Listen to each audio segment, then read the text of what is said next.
Every good game has a sentient jelly character. It's a proven fact. Dragon Quest has the slimes, Final Fantasy has the flans, and Pokemon has, I don't know, man, Grimer, I guess? Monster Rancher has Jell.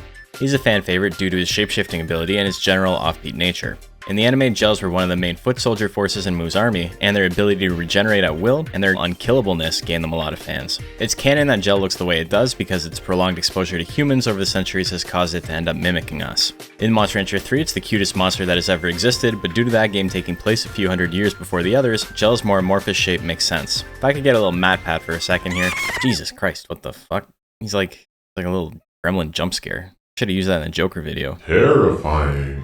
It's a popular theory that Jell's propensity to transform into different types of weaponry is due to their involvement in the apocalyptic wars that caused God to seal all the monsters away. You know, monkey see, monkey do. You fire a cannon, I fire a cannon. You fire a bigger cannon, I turn into a Blackhawk helicopter.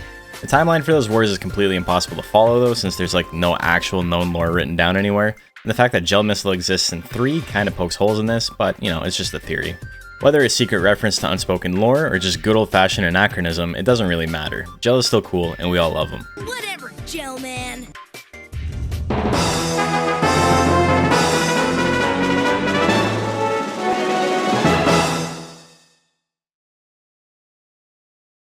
Jell's got an interesting niche in Monster Rancher 2. It's one of the very few monsters who were intended to be intelligence-based tanks. Its offensive stats are great, with B gains in intelligence and skill, and of course what would a tank be without high defense and a good life stat?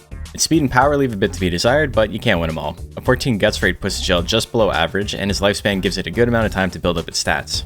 Jell also sees a lot of utility in casual play due to its almost perfect storm of stats, making it a great expedition monster. His power kinda sucks, but most of the time 300 power is more than enough to break an obstacle in 1 or 2 tries. And if you ever feel like you're short on money, a Jell with 700 life and intelligence can easily net you over 100k in 1 year, just from expeditions. But let's get down to business. Let's check out his techs. His basics range from pretty solid to really good. Stab is pretty nondescript. It serves as a useful chip damage tech for a cheap cost with a really fast animation time. Whip does just as much damage, but ups the utility with significantly higher chance to hit and some added withering. 14 guts makes it one of the more expensive basic techs in the game, so if you don't need the accuracy, stab is more spammable, but even then, it's more than worth the cost.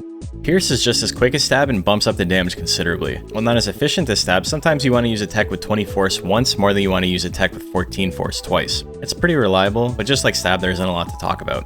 2 whips is fantastic value. A tad more damage than Pierce and much more accurate, along with the chance to wither 15 guts means that at only 22 costs this move significantly outclasses Pierce. While it doesn't have Pierce's comically quick animation time, it's still incredibly fast at about 2.5 seconds, which means chaining multiple together can facilitate a great control style with anger, or during power to steal games while behind. Numerically, Suffocation is pretty good as well, it just doesn't end up being super impactful most of the time, due to the bulk of its cost going to justify its high crit chance. Ignoring the sharpness is just a straight statistical downgrade to 2 whips, but if an additional 20% chance to crit is enough to entice you, it's really not that bad. Jell Press is pretty accurate, but it's his least accurate hit tech at plus 11, which means more often than not this tech will be sitting at a 61% chance to hit. This tech is grossly underpriced even compared to the rest of Jell's already efficient techs, which makes it look really good numerically, but it's crippled by its huge animation time. This is a tech that's really good for closing out a match, but it doesn't do enough damage to warrant usage early on. Even when landing a hit, you can find yourself falling behind versus some monsters, especially tanks. Jell Top is cheap chip damage with a reliable plus 15 hit, but in most cases it's just a more expensive whip with a much longer animation time. If you can't really afford to miss, it's got some utility, but it won't be winning you games on its own. Spike Top does just over 50% more damage than Top, it still has decent accuracy. Significantly more expensive than Jell Top, but at least it carves out a bit of a niche as a really reliable source of C-Force damage. Shorter animation time than Jell Press usually more than makes up for the lower damage output. Jell Cube has one of the highest damage to cost ratios in the entire game, the goodness of which is offset pretty hard by the minus 16 hit. But for only 16 guts, this tech is absolutely worth swinging occasionally. You don't lose much from missing, and you can do a really nice amount of damage for almost nothing if you actually land the hit. But 3 cubes is insane. Someone at Tecmo must love Jell because when combined with everything else we've talked about and some stuff we haven't yet, 3 cubes rounds out Jell's kit to make him one of the most consistently powerful monsters in any format. Minus 10 hit isn't great, but it's understandable for a heavy tech. Almost 8 force for 23 guts completely offsets the animation time and makes it one of the best high impact heavy techs in the entire game. Jell Cube is cost efficient but doesn't put the same fear of God into your opponent like watching 3 cubes activate can. Jell's power withering techs are okay, but probably land at the bottom of the pile in terms of general utility and usability.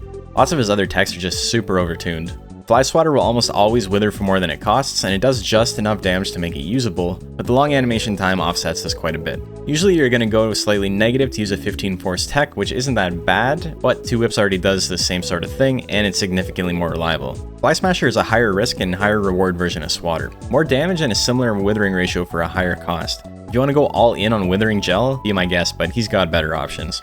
Jell has one power special tech and it's Blood Suction. As a drain tech, this move already has limited use by default. Blood Suction is stupidly risky and exists in a slot with a ton of other great options, so it's hard to justify picking it up. But it does have niche use as an anti-tank bomb if you've taken some damage prior, and due to some weirdness through cocooning, you can get a worm sub with only stab, pierce, and blood suction, which is an otherwise extremely risk-averse build. So having only one tech to spend a lot of guts on isn't terrible in this situation. Despite a bad power gain, Jell's power techs are really great. So what about his intelligence techs? Slingshot is Jell's only intelligence withering tech. Kinda sucks and doesn't really mesh well with how the rest of his kit is built, but 31 withering for 18 costs is still pretty crazy. What makes it skippable is how good everything else in slot 4 is though, so it usually just ends up getting in the way. Beam Gun's a low damage, high critical chance sharp tech. An archetype that is super prominent in Monster Rancher 2 and almost unilaterally sucks ass. But Beam Gun does a really crazy amount of withering to pick up the slack and makes the 18 guts cost an absolute bargain. Beam Gun does a bit of everything at a criminal price point and is a necessary pickup on every single intelligence build. Beam Cannon doesn't do nearly as well to buck the trend of overpriced sharp techs. 35 is a bit pricey, but I mean it's still a good tech. Almost 50% chance to crit with the Fame and Bad Natured Stress bonus makes this tech pretty explosive half the time. It does a solid amount of withering too, so Beam Cannon exists as a gamble tech for those who don't really like to gamble. But if you do like to gamble, then Cannon is the real jam. It's the same cost as Beam Cannon, but it trades a bit of accuracy for the chance to blow your opponent the fuck up. Just press the button, man. What'll it cost you? Push the Cannon button! Now we've come to Jell's special intelligence techs. Pyramid is a recovery tech. This will lose you games. Don't get it. I didn't even bother showing it actually recovering health here. Like, who cares? It looks funny though. Gatling Gun, however, does not suck and will not lose you games. Usually. With Gatling Gun, you're paying for consistency. It's the opposite of Cannon. An incredible plus 15 hit, good damage and sharpness along with decent withering. Gatling is like Beam Gun in that it sits high atop an archetype of special techs that is usually incredibly overpriced and hard to justify using. The only real downside is that it can lack a little bit of impact. 45 guts to build a lead is usually a good trade, but sometimes the damage just isn't enough to take the win. But luckily if you want to win and you have 5 more guts, there's a tech to help save the day. Jellcopter is probably the most overhyped tech in the entire game, but there's a good reason for it. Jellcopter is the absolute gold standard of what a 50 guts tech should look like. A godlike combination of uniquely high damage and accuracy for its cost has earned Jellcopter a ton of fans, and while it's undoubtedly a great tech, it's not quite as strong as people generally think it is. Jellcopter can put Jell in an incredibly bad place if it doesn't instantly kill the opponent. While the 55% chance to hit means you got better odds than a coin flip to win on frame 1 versus a lot of different builds, missing or having your opponent tank the hit can mean Jell has trouble getting back into the game. But, it's still wild. 50 force and plus 5 hit for 50 guts is something no other monster even comes close to. Jellcopter has earned its spot in the top echelon of Monster Rancher 2 techs, but it's not always an instant win button outside of casual play. Other than his withering techs, which aren't great, Blood Suction, which requires extremely careful planning, and Pyramid, which just straight up blows, Jell's techs are all pretty good. In the 4-stat meta, you have a lot of variety of builds. Jell has so many good combinations of techs that he is far from solved, but I think the best power build probably looks like this. Pierce gives you incredibly quick chip damage that gets you back into the game right away. 2 whips is your best tech, but without Jell Cube and 3 cubes, you kinda lack some comeback potential and the ability to fight tanks, so slot 2 gets a bit crowded. Spike Top gives you consistent damage output from afar as it serves as a lesser 2 whips while it's covered up by 3 cubes, but it comes with the caveat of having to pick up Jell Top as well. You can go Suffocation over Pierce. They're pretty similar, I just like how quick Pierce is. For intelligence builds, your only necessary pickup is Beam Gun. Every other tech he's got other than Slingshot and Pyramid are good and all serve their own purpose and playstyle. You can get Gatling and Beam Cannon for extreme consistency, Gatling and Cannon for a mix of chip and burst damage, or Jellcopter for the chance to win most games on a coin flip frame 1 if that's your thing. Unfortunately, Jell's first 2 slots will never be able to be covered up with intelligence techs, so if you don't kill with the Jellcopter, you better hope for a Beam Gun follow-up. In a mixed attacker format like the DXBL lightweight division, you have a ton of choices, and realistically this is probably where Jell is at his absolute strongest. The ability to pick up Cannon allows you to forgo 3 cubes and open up the consistency of 2 whips, but maybe you really want 3 cubes and you'd rather have Gatling or Copter in slot 4. You have a ton of choices here, just remember to keep 1 or 2 slots on the cheaper side or you might find yourself struggling to attack often. In the 2997 format, he briefly saw early meta ubiquity as people realized you could claim easy wins with Jellcopter and little else, But as time went on, the strategy fell out of style, and people got weary of its inconsistent nature in an already inconsistent format. Incredibly cost-efficient techs and pretty solid guts rate on Pink Jam make Jell a serious competitive threat. Looks like jam.